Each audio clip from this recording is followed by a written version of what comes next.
Hey, what's up everybody? Today we're going to talk about touching up rust spots like the one you see right here with silver Hammerite. So the paint code from Mercedes-Benz is actually 744, which is brilliant silver metallic. You have to get that by special order. I can't get that anywhere near here. And as rust is quite notorious on the fenders of the car, there's a good chance it comes back. So there's really two things you can do. One, you really strip it all down, fill it up, respray it, and then put a clear coat on and work it that way. Or we will do what I'm doing today. We will just touch it up slightly using silver Hammerite. Now, if you're using larger areas, you can get a spray can like this. Or what I also do for really small spots, I have a pot and I use a small Q-tip just to touch it up because you can just throw that away afterwards.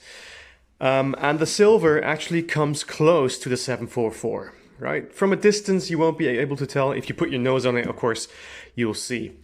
Now, there's one advantage of using Hammerite, and that's because it has a anti-rust formula in there, which helps you sort of delay any rust occurring again on the car.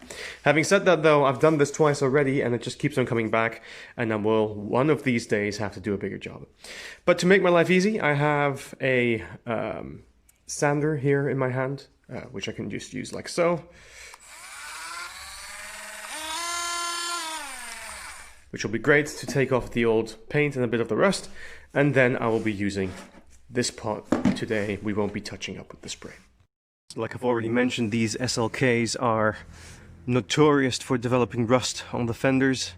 That's all of them in the series actually, the R170 7.1 as well. You can see here I've actually done a larger area and sprayed that down by hand, but then here it's bubbling through. I used filler, like it's polymer filler underneath here, so this isn't rusting, but then some came through there. It really depends a bit how much money you want to spend. If you get it all redone, it can set you back a couple of hundred, even thousands. And considering the rust comes back, I'll do it this way.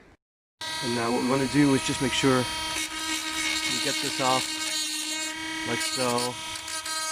Comes off nice and easy.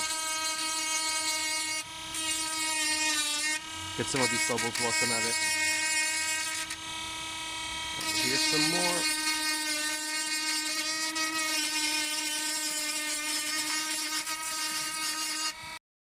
Alright, so you can see over there, I started touching up some spots. Turns out I had a few more than anticipated. So you really kind of want to grind that rust out down to the sheet metal. But what can happen, you can get holes, in which case you have to fill that again. So because I don't want to be doing that much work today, I'm just going to touch this up. And I might actually use the spray can because now I have more surface area. So of course, I'm actually going to try that with the Q-tip because I do want to layer it nice and thick this time so we can prevent some rusting. Give it a good shake once it's closed, or stir, and apply. So I have it on here actually nice and thick because that is what I want. And just fill in whichever areas you have and make sure you don't drip everywhere. That's one. And you cover it well. So there we go. Just spread that out. Perfect. Nice and thick. So you can see here I'm spreading this out a little bit. What you can do later once this is dry, you can take some sandpaper and just sand that down to smoothen the surface and apply another layer if you like. But this is starting to look okay. Well, this seems to be going well, so we're not changing over to the spray at this point in time. So I will just continue using the Q-tip and the silver thicker Hammerite manually. Alright, so let's apply everywhere where we have some rust, and I'll be back. And there we go, we've done the touch-ups. Quite a thick layer there, and here just to cover up the rust spots and exposed steel, just to prevent it from rusting further, using your Hammerite high gloss silver grey, which you can just pick up at any local shop for about 10-15 bucks. Now, from afar, that looks pretty good.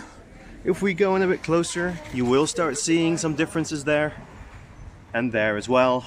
And of course, also on the other side.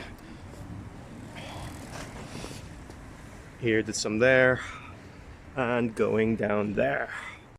And here we are, that's the touch-up for today. As I said, at one point in time I will be sanding this down completely and respray it just to make it look a bit more neat, but that does the job for now and protects the car. And most of all, it's cheap to do. So if this was useful for you, then give the video a thumbs up, hit the subscribe button, and stay tuned for some more cost-saving content on fixing your Mercedes-Benz SLK200.